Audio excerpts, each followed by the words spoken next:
ॐ श्रीकृष्णाय परब्रह्मणे नमः। अथ श्रीमन्नारायणीयम् एकादशं दशकम् शनगादीनां वैकुण्ठप्रवेशवर्णनम्। जय विजय शापवर्णनम् हिरण्यकशिपु हिरण्याशोत्पत्तिवर्णनम् च। क्रमेण शर्के परिवर्तमाने कदापि दिव्याः शनगादयस्ते पवत् विलोकाय विकुण्ठलोकं प्रभेतिरे मारुद मन्दिरेश। क्रमेण शर्गे परिवर्तमाने कदापि दिव्या शनगादयस्ते पवत् विलोकाय विकुण्ठलोकं प्रभेतिरे मारुद मन्दिरेश। मनोज्ञ नैश्रेयस काननाट्यैः अनेकवाभि मणिमन्दिरैश्च अनोपमं दं पवदो निकेतं मुनीश्वराः प्रापुरदीतकस्याः। मनोज्ञ नैश्रेयस काननाट्यैः अनेकवाभि मणिमन्दिरैश्च अनोपमं दं पवदो निकेतं मुनीश्वरा प्रापुरदीतकस्याः।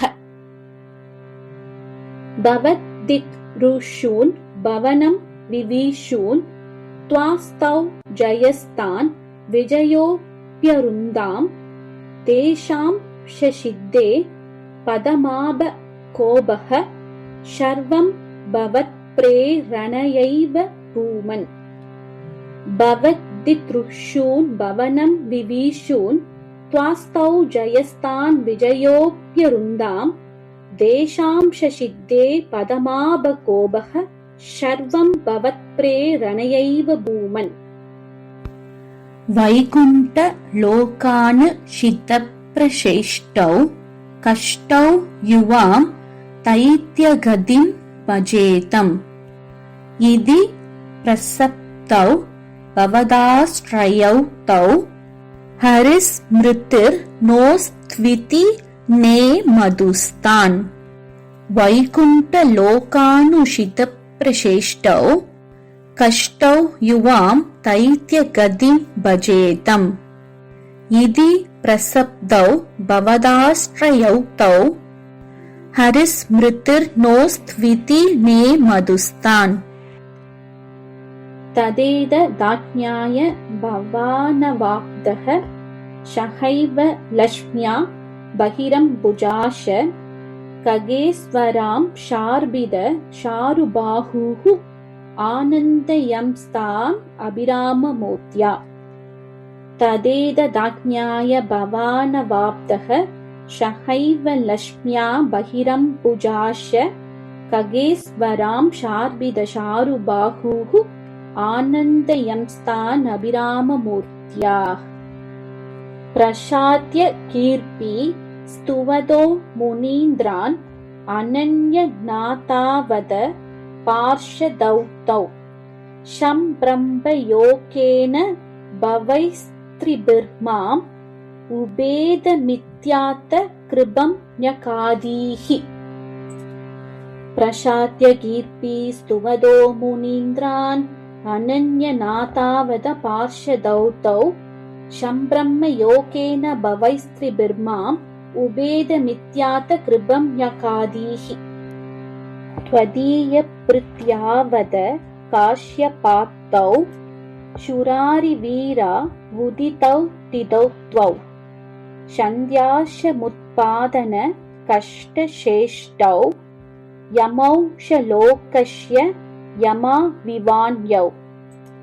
त्वदीयप्रीत्यावद काश्यपात्तौ शूरारिवीरा उदितौ तितौ त्वौ सन्ध्याशमुत्पादन कष्टश्रेष्ठौ यमौ शलोकस्य यमा विवान्यौ। हिरण्यपूर्वः कशिपुः किलैकः परो हिरण्याश इति प्रदीदः उभौ भवन्नादमशेषलोकं रुषा न्यरुन्दां निजवाशनान्तौ। हिरण्यपूर्वकशिबू किलैकः परो हिरण्याश इति प्रदीतः उभौ भवन्नादमशेषलोकम् रुषान्यरुन्दाम् निजवाशनान्दौ तयोर्हिरण्याश महाशुरेन्द्रौ रणाय तावन् ननवाब्दवैरी भवत्प्रियांश्मां शलिले निमज्य चचार कर्वात् विनेदन् कदावान् तयोर्हिरण्याश महाशुरेन्द्रो रणाय तावन् ननवाब्दवैरी भवत्प्रियांश्मां शलिले निमज्य चचार कर्वात् विनदन् कदावान् तदो जलेसात् सत्रुषं भवन्तम् निशम्य पप्राम कवेशयंस्त्वाम् भक्तैगत् ऋष्य स कृपानिदे त्वम् निरुन्ति रोगान् मरुदालयेश तदो जलेशात् सत्रुषं भवन्तम् निशम्य बप्राम कवेशयंस्त्वाम् भक्तैगदृश्यस कृपानिगे त्वम् निरुन्ति रोगान् मरुदालयेश क्रमेण शर्गे परिवर्धमाने कदापि दिव्या शनगादयस्ते भवद्विलोकाय विकुण्ठलोकम् प्रभेतिरे मारुद मन्दिरेश मनोज्ञनैश्रेयश काननात्यैः अनेकवाबी मणिमन्दिरैश अनोभवम् तम् भवतो निकेतम् मुनीश्वरा प्रापुरदीतकश्याः भवद्दिदृशून् भवनम् विवीशून् त्वास्तौ जयस्तान् विजयोऽप्यरुन्दाम् देशांशसिद्धे पतमापकोपः सर्वम् भवत्प्रेरणयैव भूमन् वैकुण्ठलोकानुषितप्रचेष्टौ कष्टौ युवाम् दैत्यगतिम् भजेतम् इति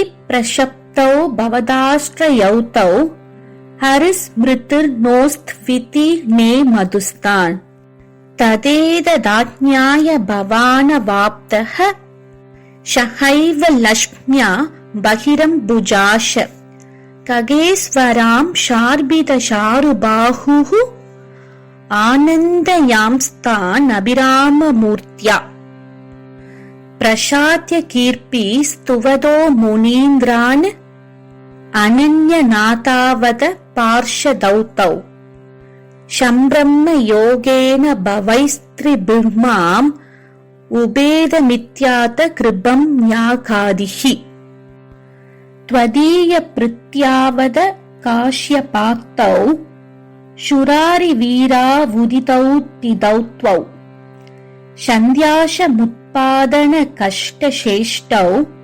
यमौषलोकस्य यमाविवान्यौ हिरण्यपूर्वकशिबुकिलैकः परो हिरण्याश इति प्रतीतः उभौ भवन्नादमशेषलोकम् रुषान्यरुन्दाम् निजवाशनान्तौ तयोर्हिरण्याश महेशुरेन्द्रो रणाय तावन् ननवाब्दवैरी भवत्प्रियांश्मां शलिले निमज्य चचार कर्वात् विनदन् कदावान् तदो जलेशात् शत्रुषं भवन्तम् निशम्य बप्राम कवेशयंस्त्वाम्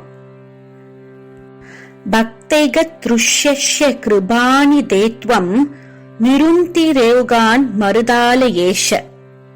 ओम तत्सत् इति श्रीमन्नारायणीये एकादशं दशकं समाप्तम्। श्रीहरये नमः। रमारमण गोविन्द गोविन्द। श्रीकृष्णार्पणमस्तु।